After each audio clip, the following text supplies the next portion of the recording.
बिस्मिल्लाहिर्रहमानिर्रहीम। अस्सलामु अलैकुम वरहमतुल्लाहि वबरकातुहू। दोस्तों, आज की इस वीडियो में हम मैदे के मसाइल के लिए इस्तेमाल होने वाले सिरप डाइजेक्स एमपी का रिव्यू करेंगे। तो फ्रेंड्स, शायद आपने ये सिरप पहले इस्तेमाल किया हो।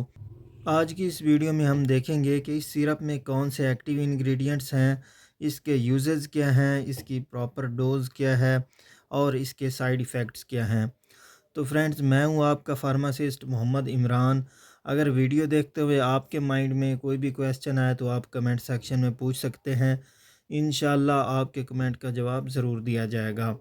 और चैनल पर न्यू है तो चैनल को सब्सक्राइब कर लें और साथ ही बेल आइकन पर क्लिक कर दें ताकि आपको मेरी हर नई आने वाली वीडियो का नोटिफिकेशन बर वक्त मिलता रहे। तो सबसे पहले बात करते हैं डाइजेक्स एमपी में मौजूद एक्टिव इंग्रेडिएंट्स की। तो इसके अंदर तीन तरह के एक्टिव इंग्रेडिएंट्स मौजूद हैं।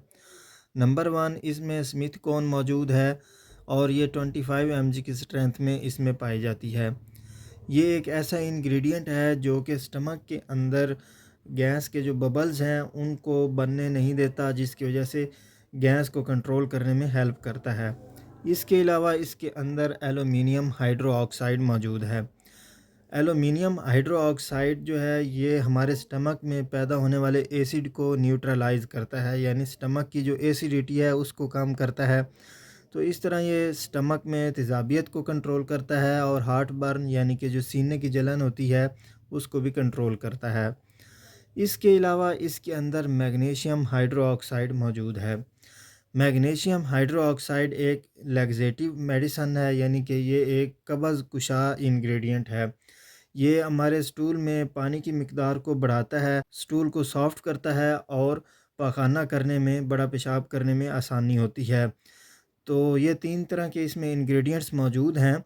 तो यूजेस का मैंने आपको बता दिया है कि ये सीने की जलन के लिए और तेज़ाबियत के लिए, इसके अलावा गैस कब्ज़ के लिए इस्तेमाल किया जा सकता है। अब बात करते हैं इसकी डोज़ की। तो अडल्ट और ऐसे बच्चे जो कि 12 साल से अबव एज के हैं उनमें इसकी डोज़ की बात की जाए तो इसका 1 से 2 चम्मच दिन में 2 मरतबा इस्तेमाल किए जा सकते हैं, या फिर आप इसे हस्बे ज़रूरत भी इस्तेमाल कर सकते हैं। ऐसे बच्चे जिनकी उम्र 5 से लेकर 12 साल के दरमियान है उनमें इसकी बड़ों की हाफ़ डोज़ इस्तेमाल करवाई जाती है, यानी आधी से 1 चम्मच बच्चों में इस्तेमाल करवाई जा सकती है। अब बात करते हैं इसके साइड इफ़ेक्ट्स की, यानी इसके कौन कौन से नुकसानात हैं। तो अगर आप इसे इसकी प्रेस्क्राइब डोज़ के मुताबिक इस्तेमाल करते हैं या हस्ब ज़रूरत इस्तेमाल करते हैं तो इसके कोई साइड इफ़ेक्ट्स देखने को नहीं मिलते। लेकिन बाज़ औक़ात अगर आप इसकी ज़्यादा डोज़ ले लेते हैं तो आपको डायरिया यानी पेचस वगैरह का मसला बन सकता है। तो फ्रेंड्स, उम्मीद है आपको वीडियो अच्छी लगी होगी। वीडियो अच्छी लगी हो तो इसे लाइक और शेयर ज़रूर कर दें। और अगर वीडियो देखते हुए आपके माइंड में कोई भी क्वेश्चन आया हो तो आप कमेंट सेक्शन में ज़रूर पूछें। इंशाल्लाह आपके कमेंट का जवाब ज़रूर दिया जाएगा। और चैनल को सब्सक्राइब कर लें, साथ ही बेल आइकन पर क्लिक कर दें ताकि आपको मेरी हर नई आने वाली वीडियो का नोटिफिकेशन बर वक्त मिलता रहे।